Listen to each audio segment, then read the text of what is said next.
Vamos a ver las formas en que Dios se ha revelado o trae la revelación, comunica la revelación a sus siervos, los profetas. Es prerrogativa de Dios cómo Él lo hará, pero históricamente nosotros vemos que Dios habló siempre. Hebreos capítulo 1, versículo 1 dice: Dios, habiendo hablado en otros tiempos, muchas veces y de muchas maneras, en otro tiempo a los padres, por los profetas, en estos postreros días nos ha hablado por el Hijo. Los profetas siempre fueron los voceros de Dios.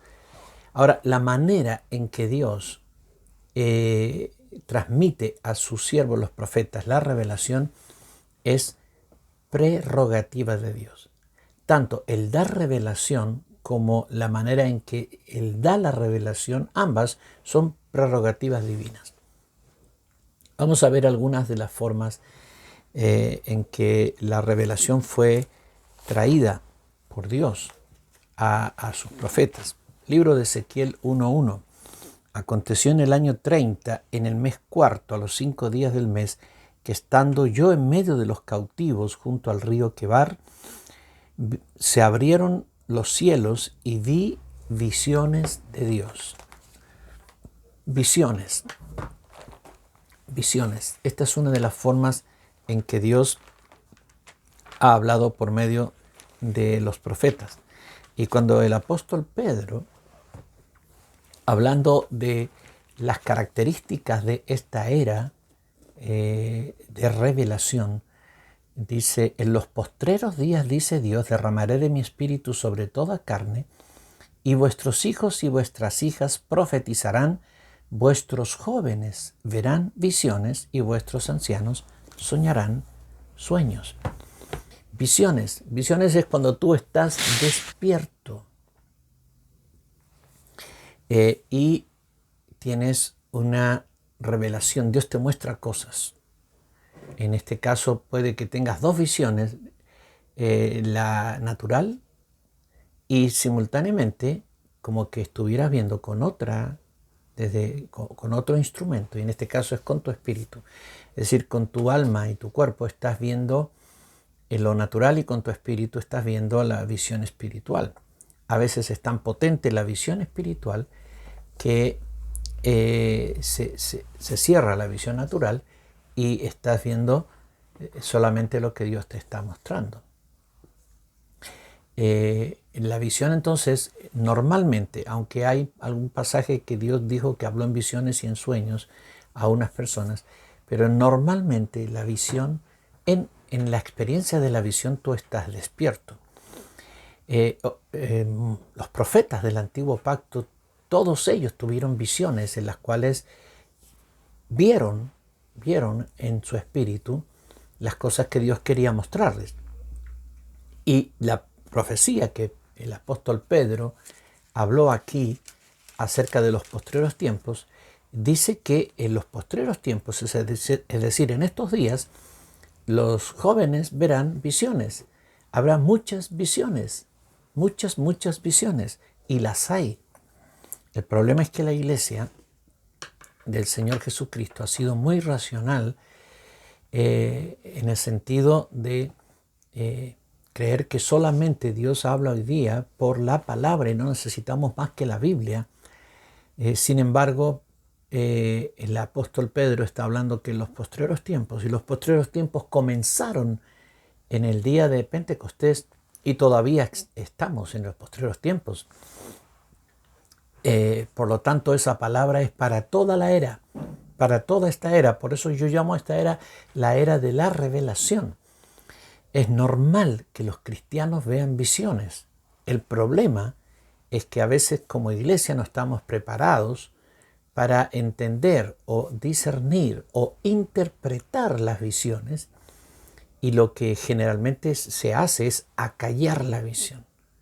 Las personas que ven visiones las cuentan a otros cristianos y a veces a algunos líderes, y los líderes, al no tener una experiencia o al no tener una experticia en poder ayudar a interpretar aquellas visiones, prefieren decir, mira, esto debe ser tuyo, esto debe ser tu carne, o algunos incluso ridiculizan los sueños y las visiones diciendo que te ocurrió porque anoche comiste mucho y entonces este es un simple sueño o una simple impresión tuya.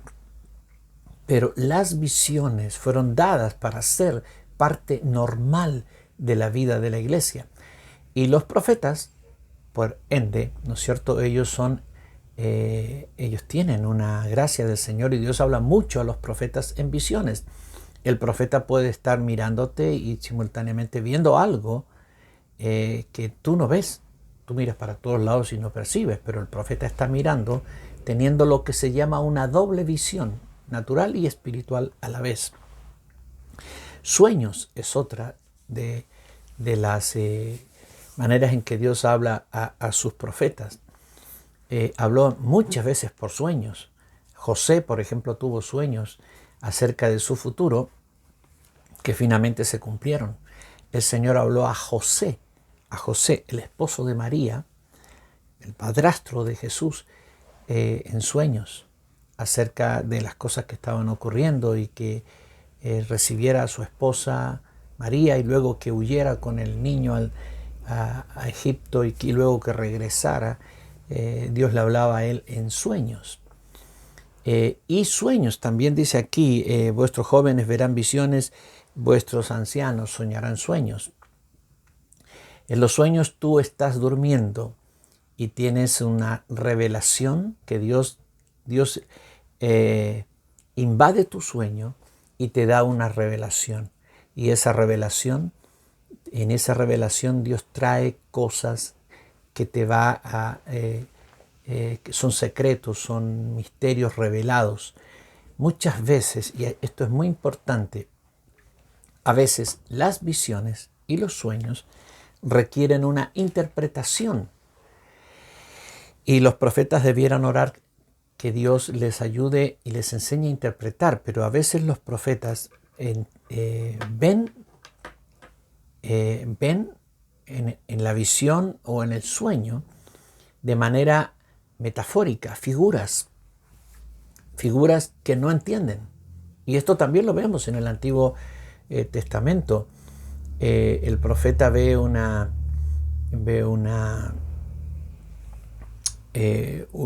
lámpara, un candelabro iluminando el lugar, ve dos árboles, olivos, y ve unos conductos que van hasta un depósito vertiendo aceite y luego todo eso alimenta el candelabro. Y él ve eso, pero no entiende.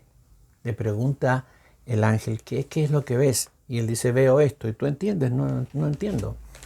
Muchas veces los profetas recibieron esa revelación, esa interpretación de la revelación a través de ángeles que les enseñaron lo que significaba la revelación. Lo vemos también en Daniel en Apocalipsis, que él tiene visiones que no entiende o cosas que no sabe y el ángel le pregunta y luego el ángel le responde. Los profetas necesitan en esto profetas más maduros o hombres y mujeres de sabiduría espiritual que les ayuden para interpretar los sueños y visiones que son metafóricos. En otros casos, el sueño es claro y preciso, unas palabras claras y precisas de cosas que van a acontecer o instrucciones que el profeta tiene que dar. Otra de las formas en que Dios se ha manifestado son las apariciones directas. El apóstol Juan tuvo una de ellas en el libro de Apocalipsis 1, 9 y 10. Dice, yo estaba en el Espíritu en el día del Señor y oí detrás de mí una gran voz como de trompeta que decía, yo soy el Alfa y la Omega, el primero y el último. Escribe en un libro lo que ves y envíalo a las 7 iglesias que están en Asia. A Éfeso, Esmirna, Pérgamo, Tiatira, Sardis, Filadelfia y Laodicea. Y me volví para ver la voz que hablaba conmigo y vuelto vi 7 candeleros de oro y en medio de los 7 candeleros a uno semejante al Hijo del Hombre vestido de una ropa que llegaba hasta los pies y ceñido por el pecho con un cinto de oro. Aquí el Señor se le aparece y le habla. María vio un ángel que se le apareció, era más que una visión, era una aparición. Daniel también, el ángel Gabriel se apareció a Daniel, se apareció el ángel del Señor a Josué, se apareció muchas veces.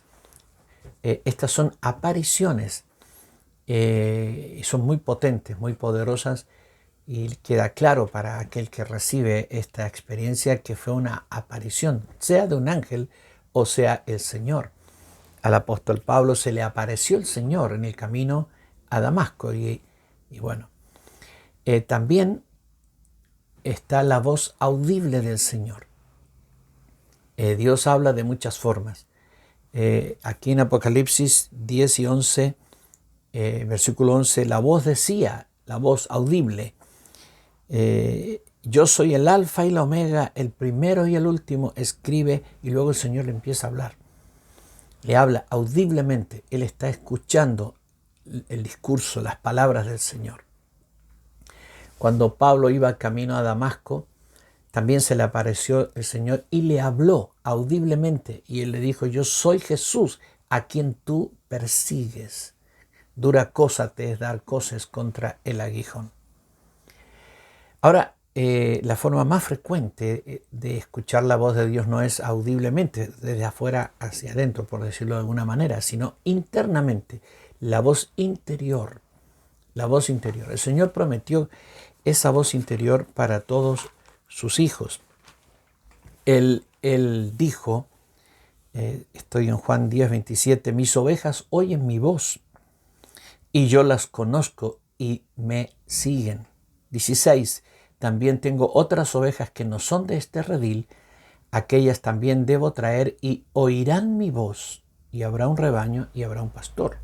Todos nosotros oímos la voz del Señor, y yo creo que cada hijo del Señor en su inicio como cristiano debe ser discipulado, entrenado, activado en aprender a oír la voz de Dios, la voz interior, la voz interior. A veces la profecía y la revelación viene por un éxtasis. Un éxtasis es cuando el Espíritu toma completamente tus capacidades y prácticamente te enajena de la realidad que estás viviendo. Ya no eres consciente de lo que está ocurriendo a tu alrededor, sino que es tan potente la experiencia que te sustrae temporalmente, anula tus sentidos naturales para que no perciba lo que está ocurriendo alrededor y solamente esté todo concentrado en aquella experiencia o en aquella revelación que el Señor te está dando. Pedro tuvo una revelación diciéndole, baja un lienzo, él estaba orando y tiene una revelación, un arrebato espiritual, ¿no? Y entonces baja un lienzo y él ve animales limpios e inmundos y el Espíritu le dice mate y come. Sabemos esa revelación. Pablo tuvo otro éxtasis en un momento en que él está orando también, en que el Señor le dice que va a venir una persecución contra él y que se vaya de la ciudad. A veces la revelación viene llevándote el Señor a mirar un ejemplo de la vida natural. El Señor manda al profeta Jeremías a la casa del alfarero, capítulo 18 de Jeremías, y el alfarero está haciendo una vasija, la vasija sale mal, el alfarero con el mismo barro hace otra vasija. Luego de ver aquello que es una cosa natural, el Señor le habla y le da el mensaje espiritual. Así es que también Dios usa esta forma, ¿no es cierto? Ejemplos de la vida natural que tienen una connotación espiritual. Dios tiene muchas formas de hablar a sus profetas. Quizá el profeta va caminando por la calle y ve algo en las noticias o tiene una experiencia, y una vez que tuvo la experiencia el Señor le dice, así como te ha pasado a ti o como has visto allá, así va a ocurrir en tal y tal y tal cosa. De manera entonces que los profetas deben estar siempre atentos, alertas a lo que Dios quiera hablarles, a través de experiencias naturales también.